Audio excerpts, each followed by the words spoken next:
ओम शांति। मानव जीवन में बहुत सी परिस्थितियां आती हैं और चली जाती हैं, लेकिन मनुष्य का एक जैसे सोच कहें या उसकी थिंकिंग कहें, चिंता वाली बनी रहती है। घर गृहस्थ में रहते हुए, हर बात को देखते हुए कई बार व्यक्ति चिंता में आ जाता है। चिंता कई बातों की होती है। किसी को अपना तन ठीक नहीं रहता है, शरीर ठीक नहीं रहता है, उसकी टेंशन होती है। किसका मन कुछ ना कुछ सोचता रहता है तो उसकी भी टेंशन होती है। कईयों के घर में धन की कमी होती है तो भी चिंता होती है, बच्चों की चिंता होती है, या बिजनेस सही नहीं चलता है तो भी चिंता। मतलब चिंता की अगर हम लिस्ट निकालें ना तो बहुत लिस्ट निकल आएगी किस किस बात की चिंता है। तो कहा भी जाता है चिंता चिता समान है। जो व्यक्ति चिंता ज्यादा करता है और कहते हैं कि उसकी चिंता एक दिन उसके साथ जाती है। तो चिंता से कैसे बचा जाए, कैसे हम चिंता से दूर रहें, उसके लिए कहते हैं चिंता छोड़ चिंतन करो। अगर हम ज्यादा सोचते हैं किसी भी बात के बारे में, मान लो हमारा ये शरीर है ये ठीक नहीं रहता है, इसके बारे में ज्यादा सोचते रहेंगे तो उससे भी क्या होगा, उससे वो और भी बीमार हो जाएगा। और अगर हम कहते हैं हर चीज का जो हर बात का जो सल्यूशन है वो है चिंतन, अच्छा चिंतन करना। मान लो आपका शरीर ठीक नहीं रहता है, जिस जो भी आपको बीमारी है, तो आप पॉजिटिव थिंकिंग दें। ये नहीं कि हर किसी के आगे गाते रहें, नहीं मुझे ये है, मुझे ये है, मुझे ये है। मैंने देखा है हमारी जितनी भी आश्रम पे बहनें रहती हैं, बड़े रहते हैं, कभी भी उन्होंने अपनी बीमारी का ज्यादा वर्णन नहीं किया, मुझे ये है, मुझे वो है। वो शुभ चिंतन करके, जैसे उस उनको पूछ भी लो ना, दीदी आपको क्या है, तो कहेंगे कुछ भी तो नहीं है।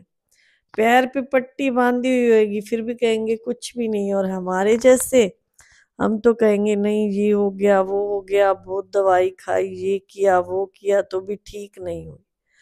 लेकिन अभी हमें जब ज्ञान मिल गया, परमात्म ज्ञान मिल गया, तो ज्ञान में आने के बाद एक एक बात का उपाय सिखाया जाता है कि बीमारी के लिए आप क्या सोचो, अगर आपके पास धन की कमी है तो आप क्या सोचो, मन सही नहीं सोचते उसके लिए क्या करो। हर बात का उपाय हमें ज्ञान से मिल जाता है, अच्छे चिंतन से मिल जाता है। अगर शरीर में कोई बीमारी है तो ये मैंने खुद पे भी किया है, बहुत बार किया है। होते तो हमारे शरीर के हिसाब किताब हैं, कोई बीमारी आती है, कुछ भी होता है, लेकिन शरीर का हिसाब किताब भी हम योग के द्वारा चुकतू कर सकते हैं। जब आप मेडिटेशन में बैठते हैं तो आप भले कहीं से भी जुड़े हुए हो, आप अपने मंदिर में एक लोटा पानी का रख करके उसको रख दें और ऐसे महसूस करें कि जैसे परमात्मा की किरणें उस जल पे पड़ रही हैं, और उस जल को जैसे बाबा उस जल में शक्ति भर रहे हैं, और 21 बार मैं स्वस्थ आत्मा हूँ, मैं स्वस्थ आत्मा हूँ, मैं स्वस्थ आत्मा हूँ। तो ये एक तरह से मंत्र का जाप हो जाता है। और वो पानी अगर आप पिएंगे तो आपकी बीमारी तो कटेगी कटेगी, अगर है भी सही नहीं कटती है तो भी आपको महसूस नहीं होगी कि मुझे शरीर को ये तकलीफ है। मन भी कई बार बहुत परेशान होता है, दुखी होता है, तो मन को भी शुभ चिंतन दो। ऐसे नहीं, अगर मन परेशान है तो कई क्या कहेंगे, आज मैं मंदिर नहीं जाता, आज मैं आश्रम नहीं जाता, या जो जहां भी जुड़ा हुआ है आज मैं वहां नहीं जाता, आज मन ठीक नहीं है। चाहे तन ठीक नहीं है, चाहे मन ठीक नहीं है, पर अच्छी जगह हम पहले मिस कर देते हैं। और सारे घर के काम करेंगे लेकिन भगवान के घर जाना हम मिस कर देंगे, आज वहां नहीं जाते और ऑफिस चले जाएंगे, या शाम को अपना और काम अपना कर लेंगे लेकिन आश्रम या मंदिर नहीं जाएंगे। तो उसके लिए भी हमारे को मन के चिंतन को ठीक करने के लिए भी हमें आश्रम पे ही उपाय मिलेगा। आश्रम पे ही कुछ ऐसी अच्छी बात सुनाई जाएगी जो हमारा मन ठीक हो जाएगा और पॉजिटिव ही सोचेगा। मन नेगेटिव कब सोच रहा है? क्योंकि उसको कोई अच्छा चिंतन ही नहीं मिल रहा है। अच्छा चिंतन मिलेगा तो वो अच्छा सोचेगा मन भी।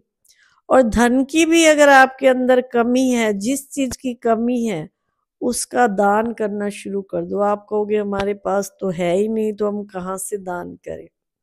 अगर आपके पास 2 रुपए भी हैं, 2 रुपए भी आप कहीं अच्छी जगह सफल करते हो, किसी गरीब की हेल्प करते हो, 2 रुपए की भी अगर आपने किसी की हेल्प की है तो वो भी आपके कभी ना कभी आपको, आपकी हेल्प वो की हुई कभी ना कभी आपके काम आएगी।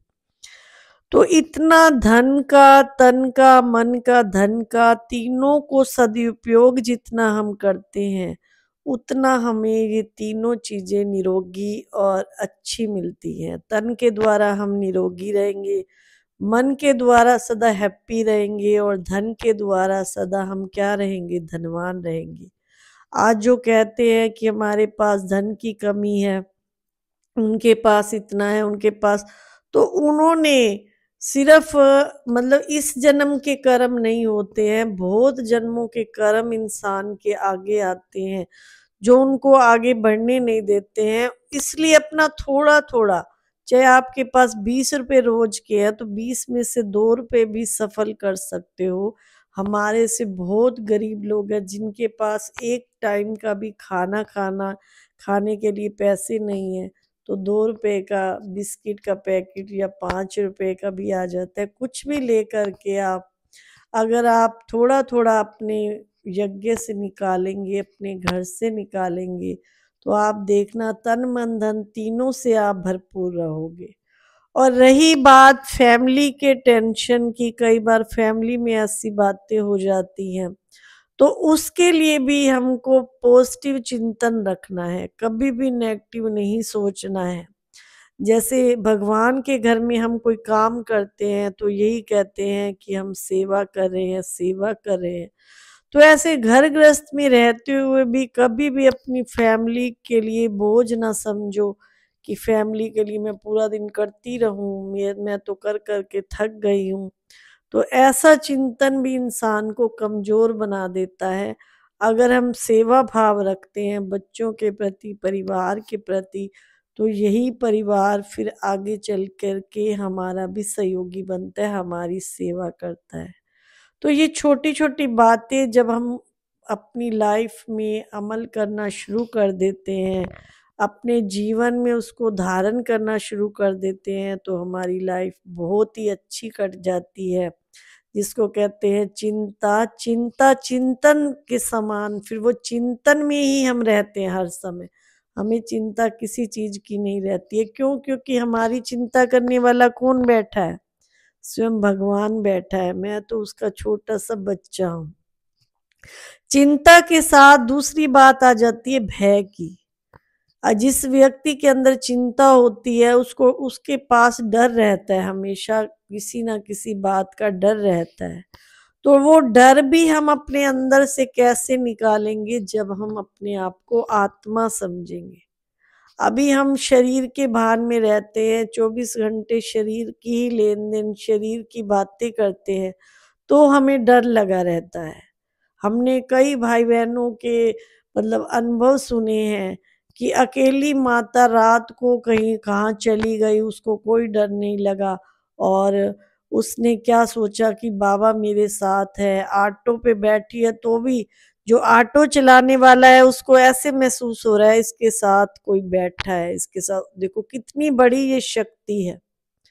उस आत्मा की भी कितनी बड़ी शक्ति है जो वो हर समय भगवान को साथ लेके चलती है।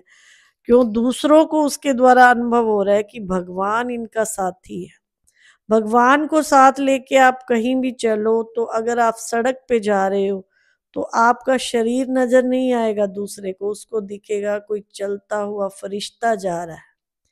बहनों के, दादियों के इतने अनुभव है कि शुरू शुरू में बहनों को कोई डर नहीं लगता था। मैंने भी अपनी लाइफ में बहुत महसूस किया है कि मैं छोटी थी तब भी मैं अकेली कहीं ना कहीं चली जाती थी, मुझे डर नहीं लगता था। चाहे 3 बजे रात के जाना हो, चाहे 4 बजे आश्रम जाना हो, कितने बजे जाना हो, मुझे डर नहीं लगता था। ऐसे महसूस होता था जैसे भगवान मेरे साथ है, तो डर किस चीज का।